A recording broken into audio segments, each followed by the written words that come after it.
Welcome to SFBay-Insider.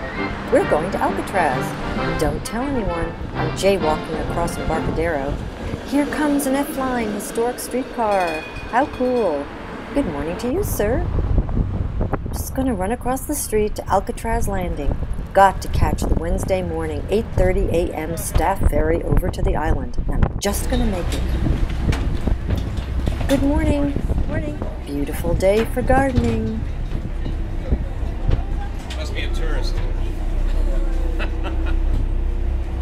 Hey, I'm no tourist. I'm an Alcatraz volunteer gardener working with Sheila Fritz, project manager and horticulturist. First thing we do is gather our tools, sharpen up clippers, grab buckets, and oh yeah, healing pads come in very handy. Going to do about 2 hours of gardening before we meet Sheila for a special gardener's talk, all about the succulents currently in glorious bloom on the west side. But first I want to show you some of the island. This is the road to the Rose Terrace in our composting area. We practice sustainable gardening and make our own soil. Dick Miner is our master composter.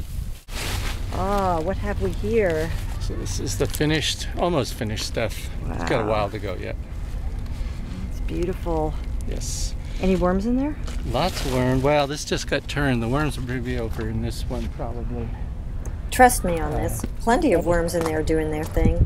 That big white structure in the background is the historic water tower, all covered up while it undergoes rehab for safety and aesthetic purposes. We are now entering the greenhouse, built by volunteer gardeners. See all of our seedlings in here?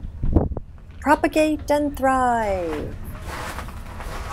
On the back wall is a picture of Carola Ashford, first project manager for the Alcatraz Historic Gardens restoration.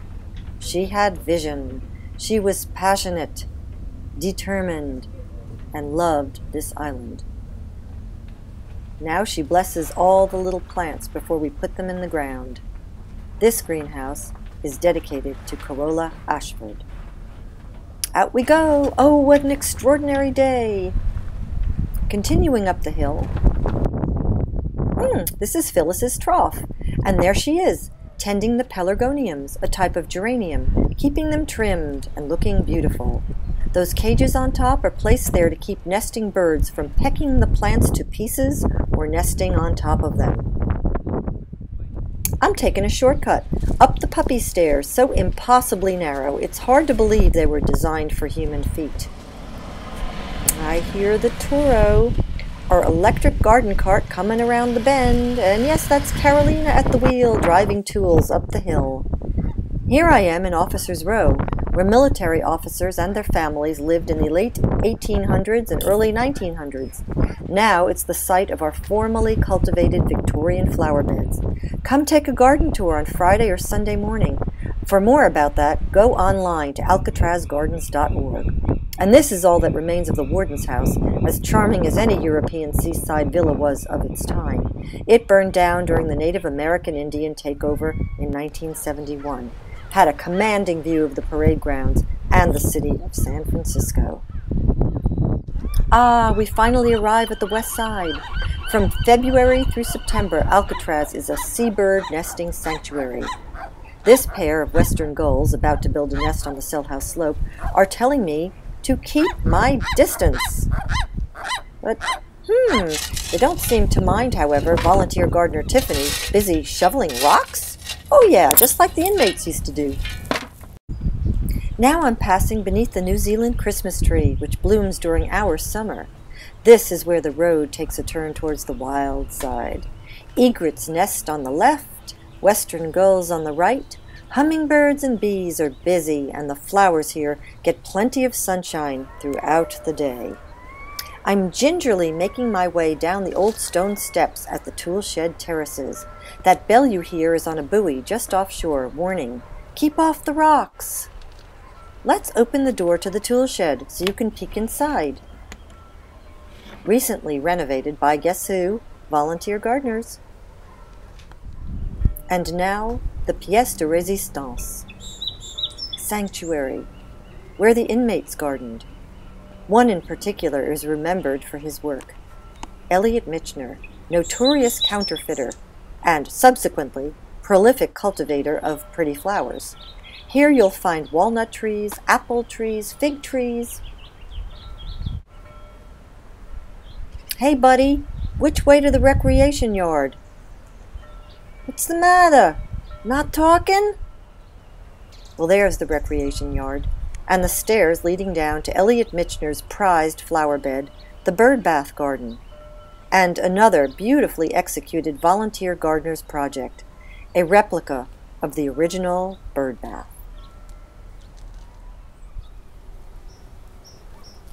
Well, it's time for me to skedaddle up the road to meet Sheila and the gardeners for her much-anticipated talk about succulents. But I really must stop and observe the bees, collecting pollen from a pride of Madeira with its profuse blooms. This plant loves the west side of Alcatraz. So I wanted to meet here because this is, I think, in my opinion, one of the best looking parts of the island right now. Yeah.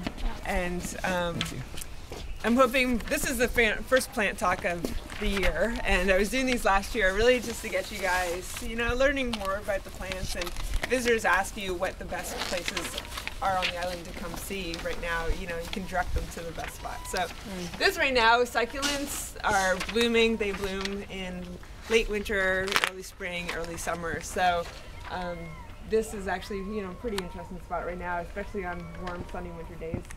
And I thought we would just go through these, and I could tell you a little interesting facts about each one. But I just have first question for you guys. Out of all this slope, name me the native plants to California. Oh. There's two. Only two? I'll give you a hint. There's only two. Oh my God. Wow. The poppy. The poppy's one, yes. Where do you see it blooming? I don't see it. Okay, so it's kind of a cheat question. The poppies aren't in bloom, but they're up here. Okay. And if you look at your planting plan, you'll know. California. You can see them. Yeah. And then, California poppy kind of gives it away. And so the other one is actually at the far end, coyote bush. It's just a little green bush. It's pretty unassuming, but everything else, I just want to highlight that everything else here is from another Mediterranean climate, just like our own. So, so we live in an area that gets wet winters, usually, not this year, and dry summers. And so that's what all these plants are used to.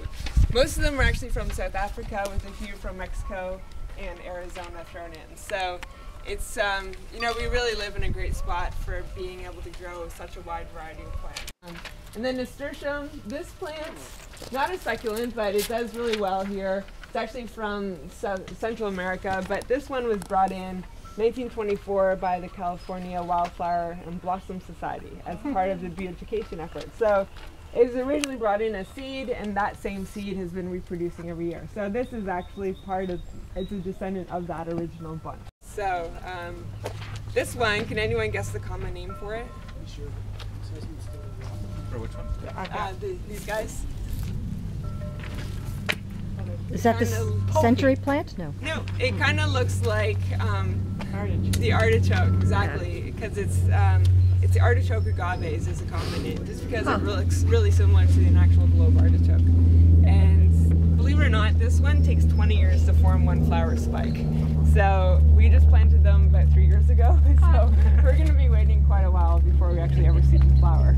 And most of the succulents here propagate themselves by sending out the little side shoots, the offsets you see just sticking out here. And we call them pups, and it's pretty common for agaves to do the same thing, aloes, and the big century plants that you see up by the warden's house. They all propagate themselves that way.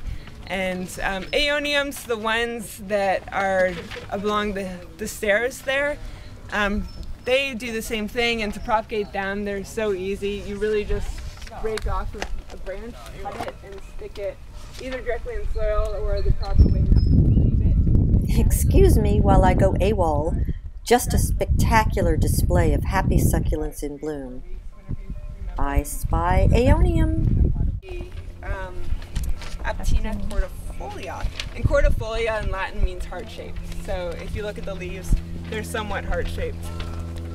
So it's kind of, a little tricks to help you with things like that. This guy we took from cuttings at the base of the agave walk. So when you go down to the very water's edge, that was the only place that these were growing. So we had to go down when that was open, take cuttings, stir them up, and you know, they're loving it up here. They're great for seaside conditions. They're taking the coastal spray down there and all the fog. And for any plant to live in salt, it's pretty incredible that it can do that. Planting plan, tell me what this one is. And if you can pronounce it, then you get an extra bonus point.